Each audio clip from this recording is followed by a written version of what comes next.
very good day to you. I'm Howard Feldman. This is your Synthesis of podcast, where we look at all sorts of different and interesting conversations. When sitting in a meeting, we were looking at various ideas for the podcast, and somebody suggested speaking to somebody who knows what books people are reading.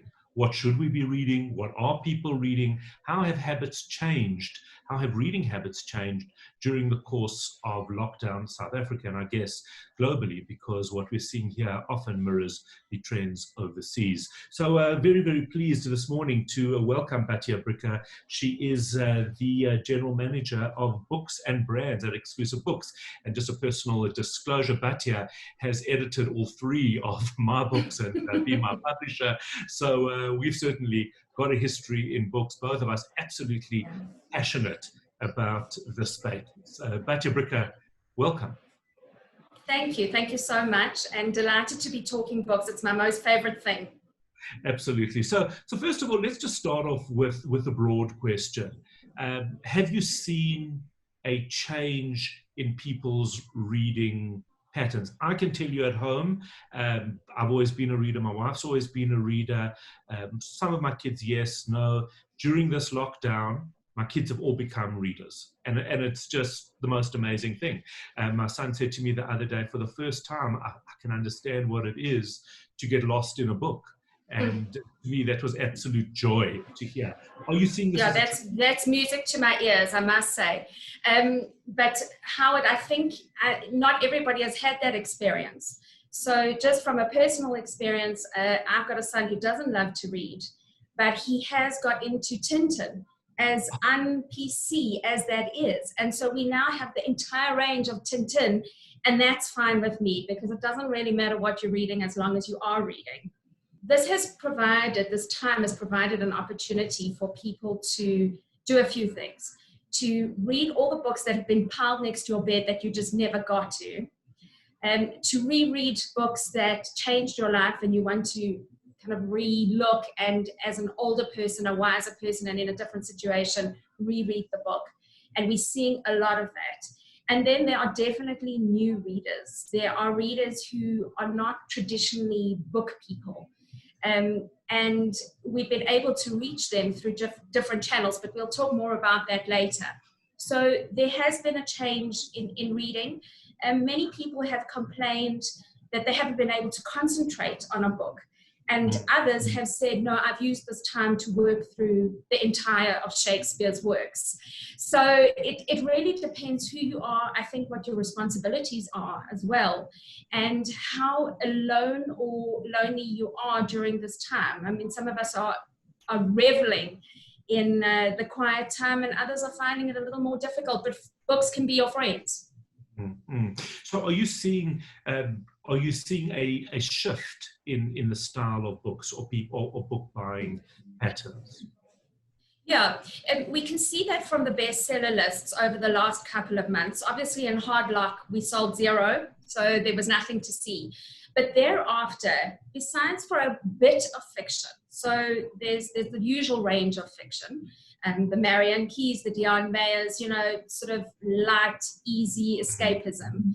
But what's dominating our charts, and this has been now for a couple of months, are books that reframe our perspective, that give us a new take on life, that provide a different viewpoint on what we're going through. So you have books like Viktor Frankl's Man's Search for Meaning, which was published in 1946, still in our bestseller charts.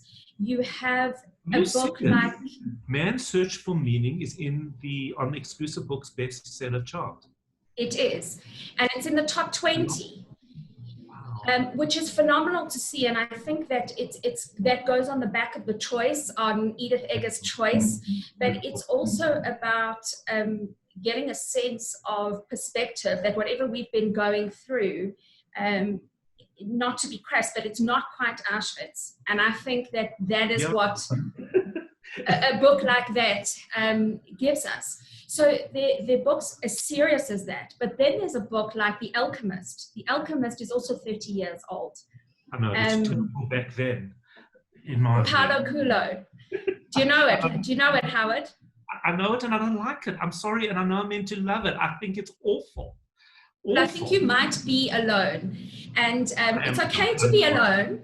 I know. I really wanted to love that book. I just couldn't. It was like the other one, the Poisonwood Bible. Everyone told me I needed to love it. I just didn't.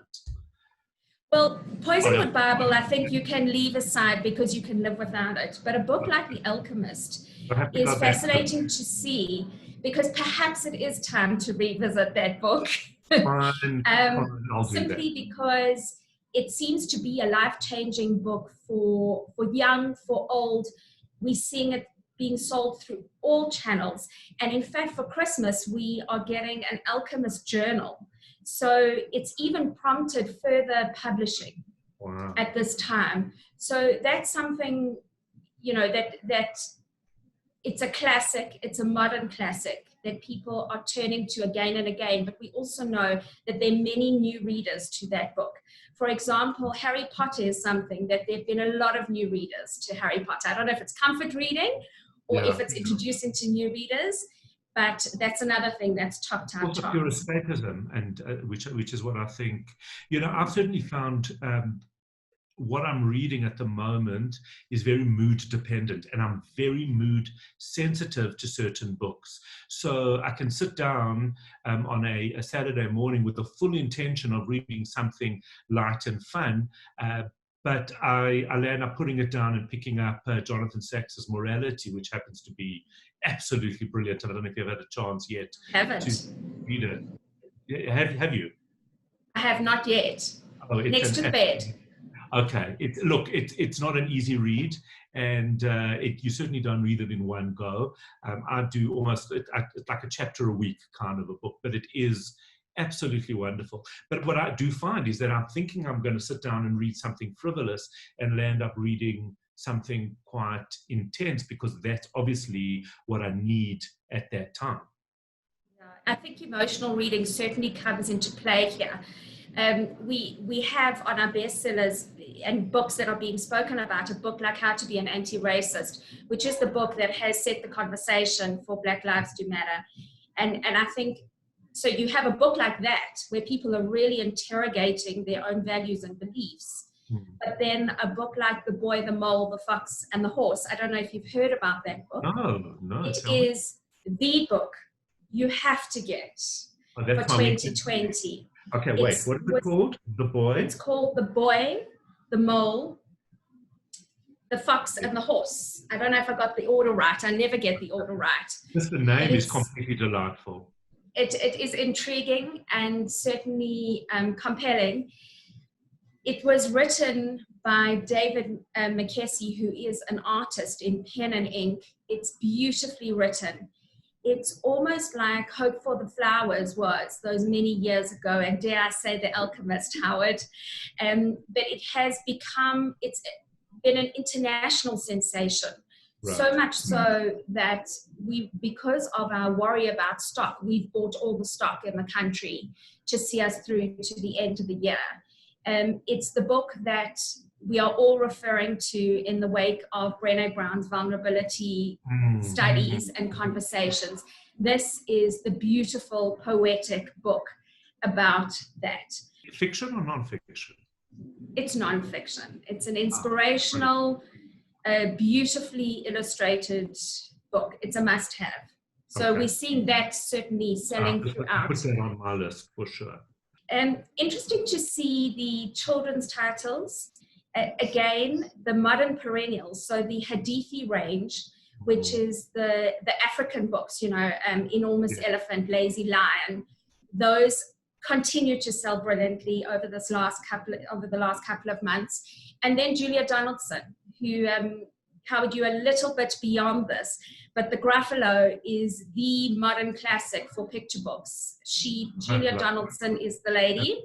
Yes. And all her books continue to sell incredibly well.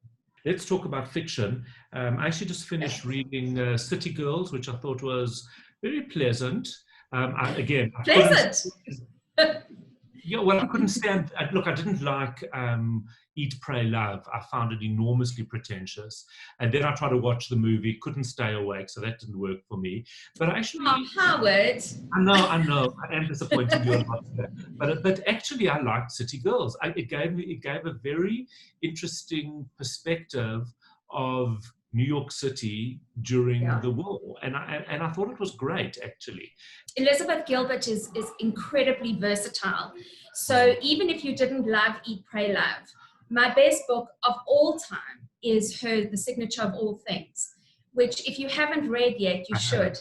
Okay, good. Well, it's historical fiction and botanical fiction, and it is exquisite. So she's written everything from that to Eat, Pray, Love to a book about marriage. She did research on marriage throughout the world and what women expect from a man.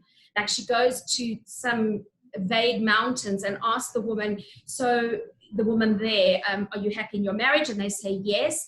And she says something like, and so your husband has made you happy. And they were like, what has my husband got to do with it? Oh, I love that. I love that. Got nothing to do with my happiness, who my husband is and who I've married. No, but our job is to make you miserable, right? Not happy. So she's so versatile, and now she's written this book, City of Girls, which is set in New York, as you say. It's quite saucy, so it's not for everybody. And so I've been careful who I recommend it to, but I loved it. I forgot that it's that risque in parts. It's a good read. I really thoroughly enjoyed it. And you know, when we speak about getting lost in a book, I got lost in it. I got lost in New York. I got lost in the family dynamics and the challenges that young women at the time were facing, which of course is different to today, but in many ways it wasn't. So I thought City of Girls was a great read. Another book that you may want to pick up, and this is going to come from the left, is the new Sue Monk Kid. It's called The Book of Longings. And what she does, it's genius. She imagines if Jesus was married, what would his wife's story be? Yes. And if you want a book, it's completely immersive.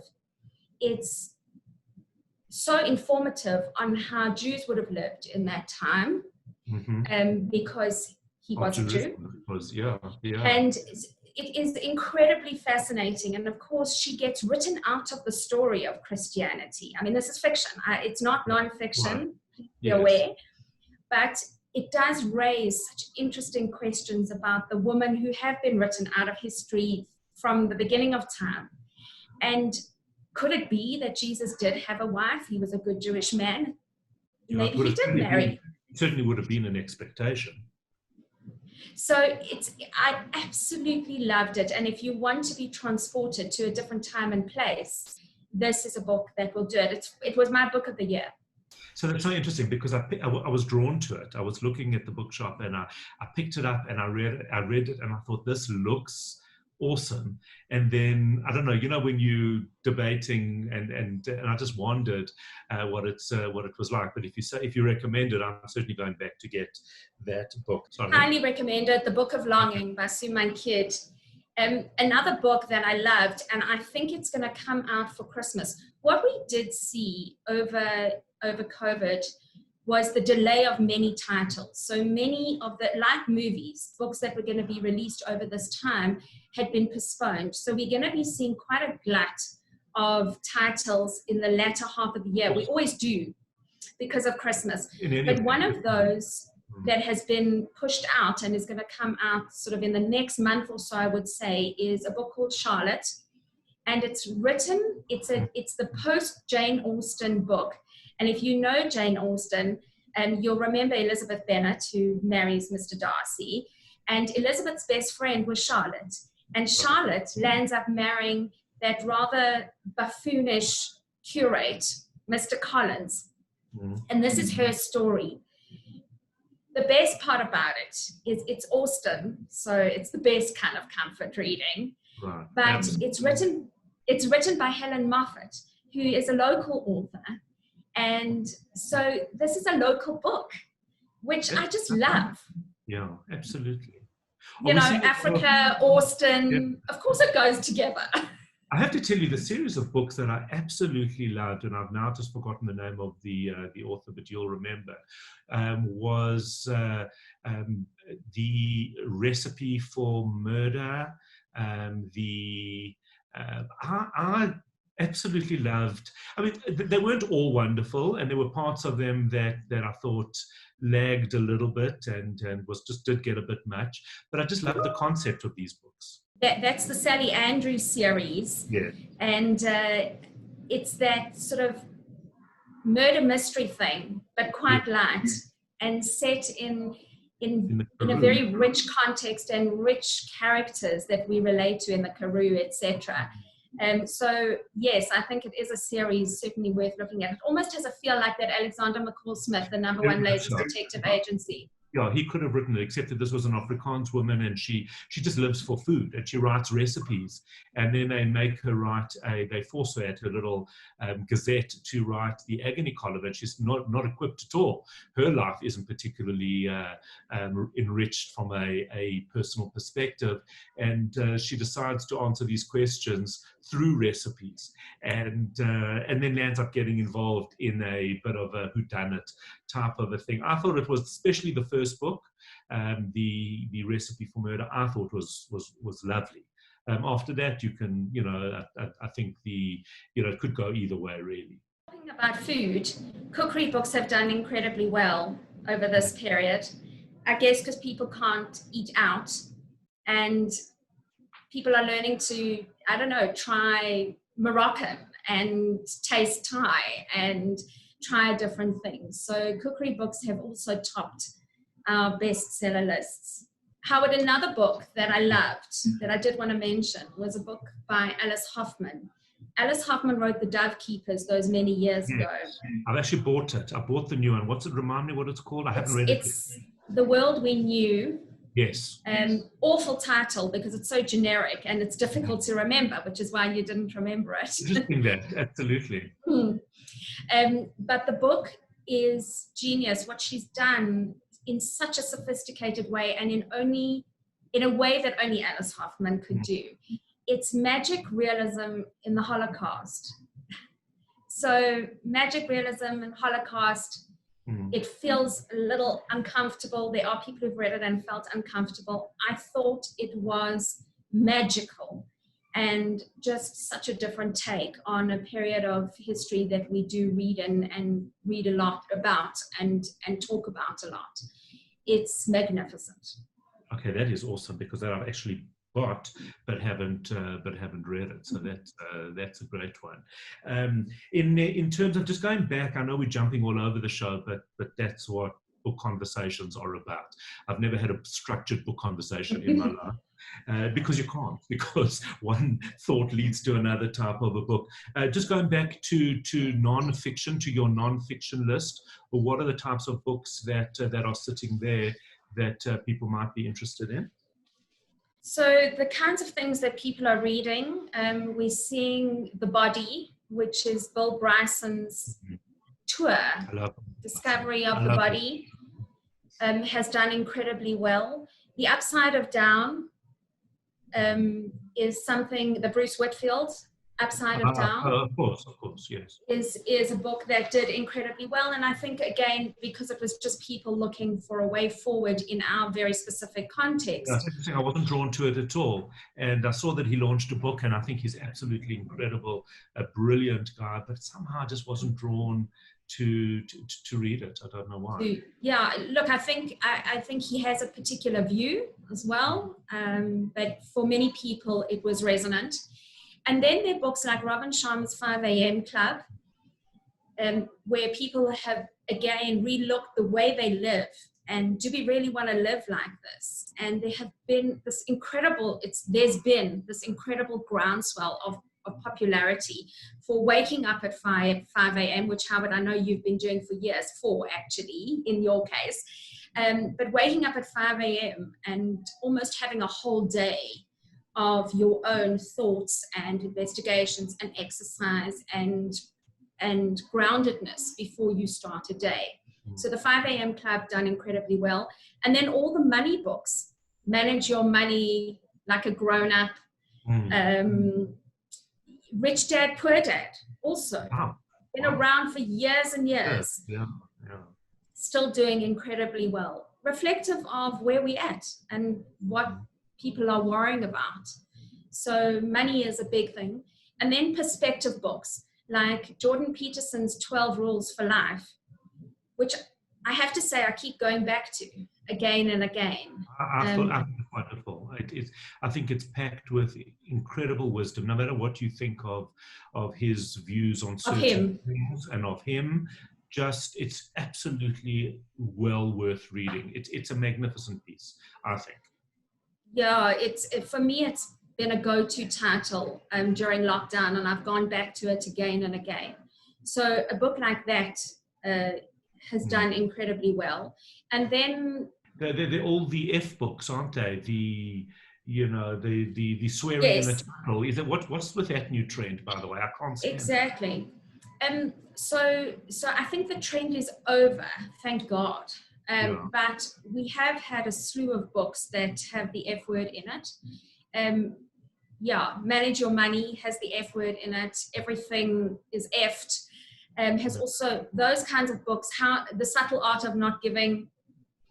Those books have done incredibly well over lockdown. And again, I think it's just people seeking a new way of looking at our reality. People who have read the book, The Subtle Art, because I won't read it if it's got words like that in its title. I think that's lazy. I think swearing is lazy. You just don't have vocab if you're using swear words. But the people who have read it have said that there are real pearls of wisdom, and it's given them... So I have to tell you, a friend of mine lent it to me. I wouldn't buy it either for that exact reason, because I just felt it was manipulative. But somebody lent it to me, and I have to tell you that there's some parts of it that I use in talks, because I thought it was so well put and so accessible to people, and just described situations around intellect and emotion and the struggles between the two. I thought it was really smart. And I was so disappointed for them that they needed to have a title like this. But on the other hand, they've done extremely well, perhaps because of the title. So I guess, they don't mind that I found it problematic. Yeah, they don't mind. I guess it will date, because the trend is certainly past. And we saw a couple of books, we're choosing for Christmas at the moment. So we're in Christmas mode. And there are a couple of books with that word in it. And it's a definite no from the booksellers. They're saying it's done. We are so over it.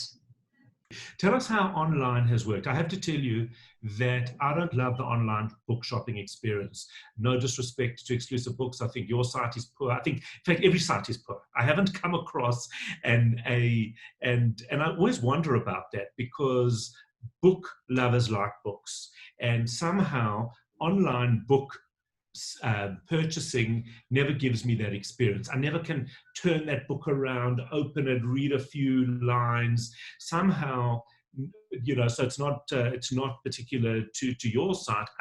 I just haven't seen a book site that anywhere in the world that appeals to me. But obviously, at the moment, people need.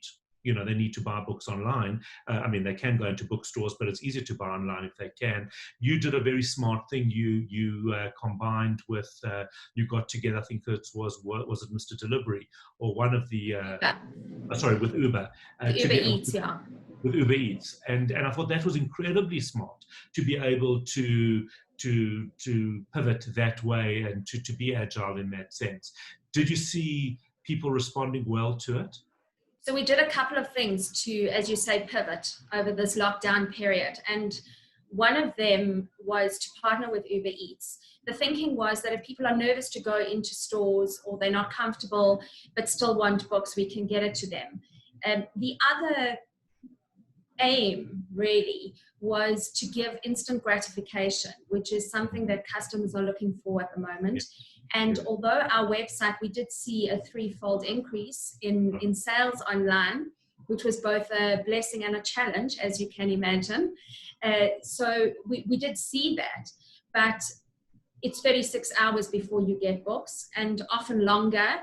when the book is being ordered from overseas, and there have been huge delays in terms of getting stock into the country that we've all suffered from, the whole book industry has suffered from. But with Uber, you get your book in an hour. We also found a number of people using it as a gift service. So somebody sitting in Toronto buying his mother a Mother's Day book on Uber Eats and getting it to her in an hour and phoning her and saying Happy Mother's Day. Yeah. So the uptake has been good. It's interesting to see that the majority of our Uber Eats customers are Gautengers. Gautengers are the ones that seem to need and want the service more than anywhere else in the country. Interesting. The books that are topping the charts at the moment, Miss Benson's Beetle, which is the new one. You know, the author wrote The Unlikely Pilgrimage of Harold Fry, which you may have read. I read it and yes. I loved that, yes. And the Song of Queenie, something like that. I hated the second book. Yeah, I also hated the second one. This one is as quirky and interesting. It's about a woman who collects beetles and is in search of the ultimate beetle, but of course also for friendship and redemption and self-forgiveness. Yeah. And so this is her journey. It's quirky, it's interesting, it will take you to the jungles of South America. If you want escape, this is it. And that's a book that's topping our Uber Eats charts at the moment. Give me the name again. It's called Miss Benson's Beetle. Another book that has done incredibly well, both online and offline, is a book called Unbecoming to Become. It's by Ayanda Mangubane Boroto. It's a local title. She's one of these stars on a local soapy, which I didn't actually know. But I read the book and picked it up because it was an Exclusive Books homebrew title, so I felt I should. And landed up just loving it. And I think because it's the journey of a woman a Zulu woman, raised at a similar time to me, but truly in a different world, who becomes the girlfriend of a gangster in the township. She's the first wife, so-called, and then there are all the additional women who, and it's totally acceptable that she gets cheated on a regular basis. She has a child, she gets left, obviously, abandoned, and now she has to regroup. And this is her relooking the journey and relooking the narratives that she's been fed as a Black, good girl growing up in our country at this time. And it explores religion, it explores identity, motherhood, what society expects of women, but from such a different perspective to my own, and yet there was so much I could relate to. So I loved that book, and it's doing incredibly well on Uber Eats as well. Brilliant. Brilliant. We are almost out of time. Give me one more recommendation. Okay, two more recommendations, because we can do this for hours and love every minute of it. In terms of recommendations, it really depends on what floats your boat. And I think we've seen it in our sales. So whilst we've had Exclusive Books top 20 titles, the rest are all much smaller quantities in a very wide range. And that's what Exclusive Books has always done, but it's just been exacerbated by this time. And what's interesting, Howard, is you were talking about the experience online. I think as much as people love the experience of a book, of holding a book, folding it, smelling it, opening it, they also love the experience of a bookstore. And we've seen in the last week, we've been able to put our couches back and our tables and chairs, which we obviously weren't allowed to before. Clearly with protocols, and you've got to wear a mask, etc., and be sanitizing all the time.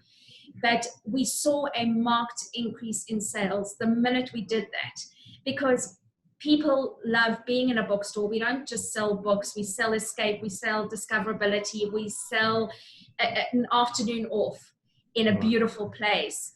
And I think that's where online, as much as we are encouraging online, it will never replace the real bookstore.